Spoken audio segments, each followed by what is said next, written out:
but terrifying story of something that happened when I was Snapchatting a friend. I'm pretty young, I'm only 13, still in middle school. A girl I really liked had just recently started snapping me selfie pictures, and we started messaging each other for a few nights. One night when I was watching TV, she sent me a snap of herself laying in her bed without a caption. I sent a message saying what's up. She sent another identical picture, this time with a caption saying not much, you? She set the timer to 10 seconds, so it gave me plenty of time to analyze the picture, including her bedroom in the background, and the dark outline of a person standing by her window. I quickly sent a response message, saying, "Is that your brother by the window?" She sent another identical snap, this time captioned, "What do you mean?" In this picture, the figure at the window was closer, and I could see a hand pressed up against the glass. I closed the snap before the timer even ran out so I could tell her quicker. I said, "There's somebody at your window, turn around."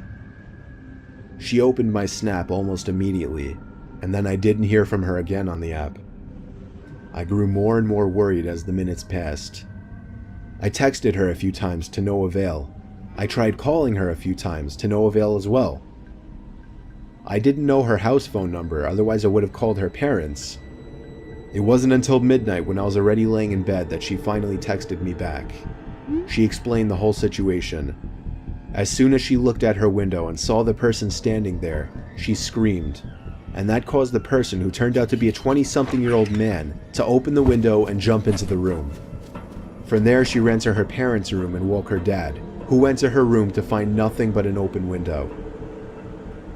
It wasn't exactly a personal story of mine, but it freaks me out nonetheless, knowing that the only thing that saved my friend from whatever could have happened was the fact that I was able to see the window through her selfies, unbeknownst to the creeper at her window.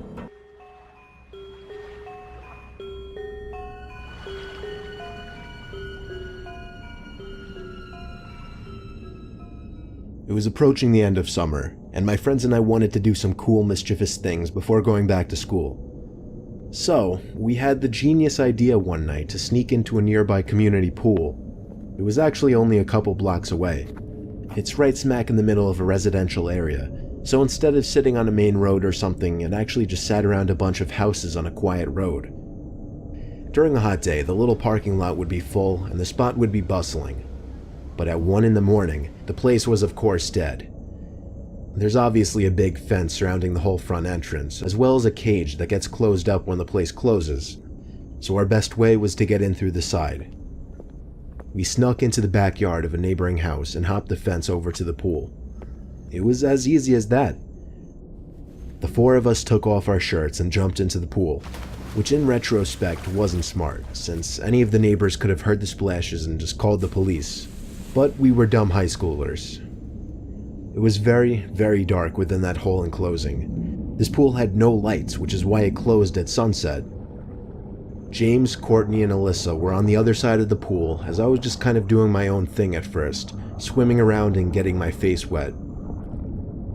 I saw Alyssa get out of the pool shortly after and run away. I swam over to see what was going on. She was just going to the water fountain though.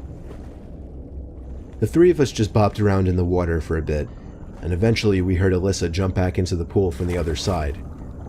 It was too dark to see much more than her black hair covering her face. But just then we heard Alyssa playfully call something to us as she was walking back to the pool. The three of us in the pool looked at each other. I know they were doing the same thing as me, counting heads.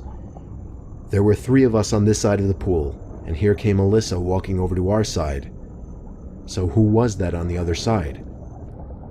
Alyssa got in, but the 3 of us were distracted, looking at the head bopping around the water across the pool. James said across the pool, "Who is that?" Not even 2 seconds later, the head went underwater and disappeared from view.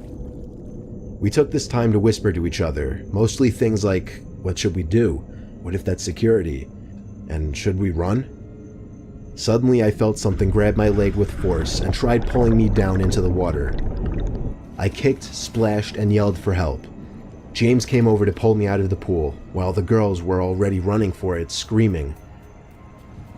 It wasn't until I got to the stairs of the pool that the grip on my leg was released and I was free. We hopped the same fence we climbed over to get in and ran all the way back to Alyssa's house. I was convinced that whoever that was a security guard. That is, until they literally tried to pull me under the water. We don't know what to think. There are a few possibilities. Maybe it was just another kid messing with us, maybe it was a security guard who went way too far, or most likely, it was a dangerous person who had ill intent.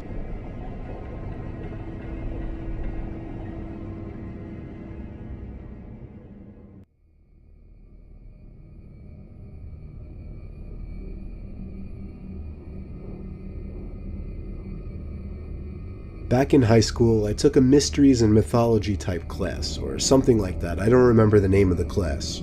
It basically just had to do with real life mysteries and creepy shit. I was into that kind of stuff. I was taking the class with a good friend, who I'll call Ben for this story. The teacher of the class took us on a field trip to a nearby abandoned village with an unknown past. The village was built in the early 1900s, but seems as though it had been quickly abandoned shortly after it was built. The bus ride there was about 20 minutes.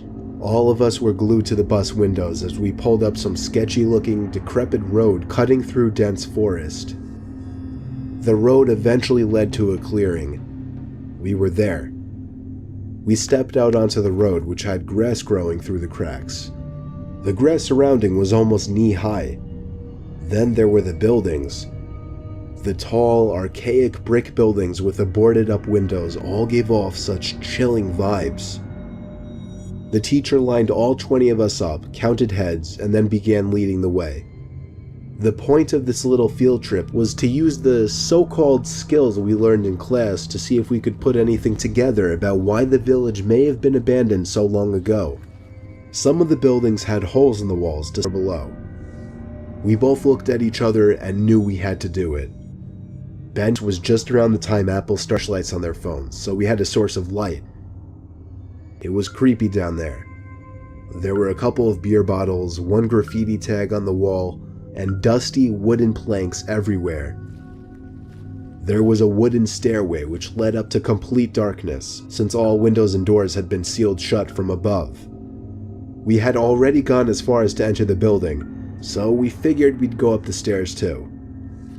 I went first, and with each step, the creakiness of the